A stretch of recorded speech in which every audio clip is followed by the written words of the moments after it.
Ano ginagawa niyo lang? Sinusukat namin. Kasi minsan nagkakaroon ng discrepancy sa plano eh. So dapat i-actual yan bago i-produce. Lalo na pag ganito, curve medyo critical eh. So dapat double check yan. Diretso! Hindi pantay, Mark! Ano sukat, engineer? 87 natin. Oo. So may discrepancy lang na 0.2 sa plano. Kanina, sa plano 56 pero sa actual 57, di ba? So yun. Asa yung maliit na metro? Sukatin mo yung ano, sukatin mo yung mga bulok na yero. Pero baka ano to, roof replacement. Hindi to retrofitting. Kasi hindi naman ano yung baba nito eh. And flashing, bigyan mo kay Jello. Kay engineer. Flashing. Dito ka. Sukat dyan. Pero ang gagawin mo, ito-drawing mo muna.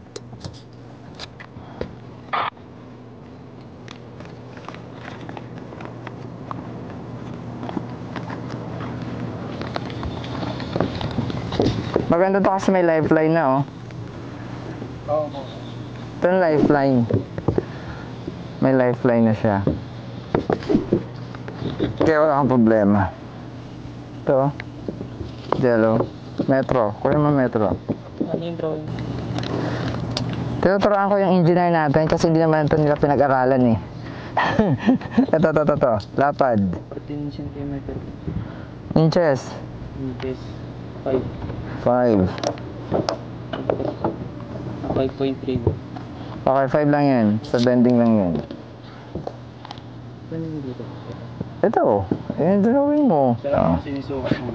Ito end flashing.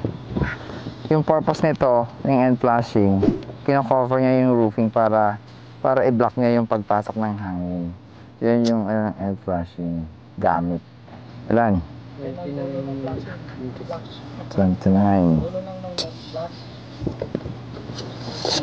Ito ba? Yan. Pero kasi standard yan. 1 in 1/2. Depende sa profile na gagamitin natin. Ilalim. Papaalam po sa? Ito yung standard mo na to. Ito yung 1/2 mo. Hindi yan. Dito kung sa lagay. Yan. Tapos yan mag-vary na lang yan. Pwede yung 4, pwede yung 3. Kunin mo lang siya sa 4 to 8 inches. Tara. Gutter. End kasi dual. End ng yero. So yung purpose niyan para i-block niya yung hangin na pagpasok. So hindi lilipa rin yung bubong mo, di ba? Dito tayo sa gutter. Hindi siya pwede retrofit eh. Bulok na talaga siya. Dito lang tayo. Kasi magsusukat din sa kabila eh. Ito yung gutter. Outside gutter. Sukatin mo siya. Alam mo na paano sukatin yan? Sige. Sukatin mo yung lalim. Pero bago mo sukatan, i-drawing mo muna.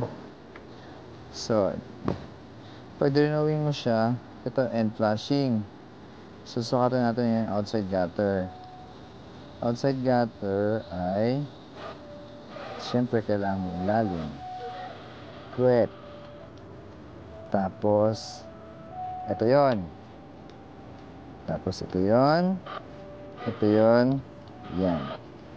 Bend by bend din yung sinusukatan. Lalo na pag existing. Pero kung bago, pwede kang gumawa. Ang susukatan mo lang yung lalim at saka yung wet. Ilang inches yan? Ang sukatan mo. Ayun o. O, ilan? 2. Ayan. Alam mo para magsukat ng lalim, ng puwet. Kailangan, itutok mo lang dyan. Existing ang yun.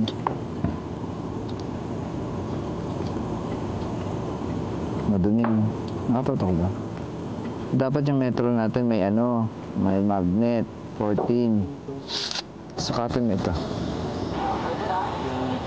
Oo. Ito na lang. Baliktad ka.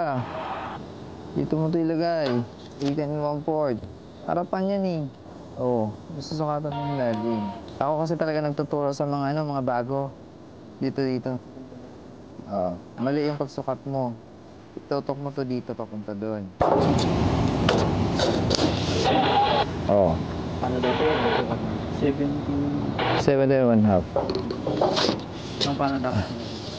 Ito, pag sinusukat, lalo na pag mga existing, dapat bawat bend, sinusukat siya. So, tulad nito, susukatin mo siya. Yung lalim niya, so 17.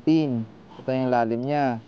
17, tapos susukatin mo yung lapad. So, yung lapad niya ay, dapat yung lapad niya 16, di 14. 14.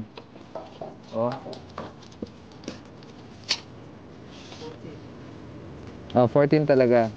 Yung puwet, tapos to, susukatan mo rin. Kasi kailangan ito, mas mataas din dito. Dahil yung purpose nito, siya yung magbablock ng tubig. Hindi dumiretso. Kaya pag malakas yung pressure ng tubig, ibablock niya dito. Opo, tapos sa gato eh. So yan, bend by bend, sinusukat siya. So yan, 2. Tapos ito. 3. 2.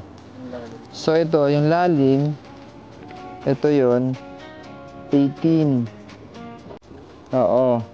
Pero yung pinaka-proper kasi yan, pag sinukat, dito kasi ilalim ang gagawin. So, tama, 18. So, yun. Baba. Tamang sukat. Anong sukat mo? Oh, 18. Di ba mas mataas siya? 21. So, mabablock niya yung tubig dyan. Sige, sukatan niyo. Sir, meron. Plus mo na lang. Plus mo na lang yan. 7 yan. 7 inches lang yun. Nasa ano lang yun. Divide 12, divide 3.28 mo. So, yun lang yun. Point lang yun. Eto, canopy. No, anong dapat gawin dyan sa mga buwan? Ha? Anong dapat gawin?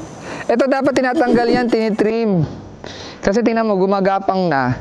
Kailangan talaga minimaintain yung bubong ng isang beses sa isang taon. Bago magtag-ulan, dapat minimaintain yan. Tatanggalin mo yan kasi hindi makakapenetrate yung tubig. Nagbabara na rin siya, yung mga ugat niya, napupunta na rin sa dahon. Eh, yung gutter natin, sa katagalan, dahil yung mga dumi, sinasala niya, bumabagsak doon, nagiging lupa. So, kaya mapapansin mo minsan, may mga gutter na may mga tumutubo na halaman dahil yung alikabok, pag dumami, lalo na pag tag-ulan, nagiging lupa siya. So, tutubo na yung mga halaman doon. Diba, oh, ang dami dapat itrim eh.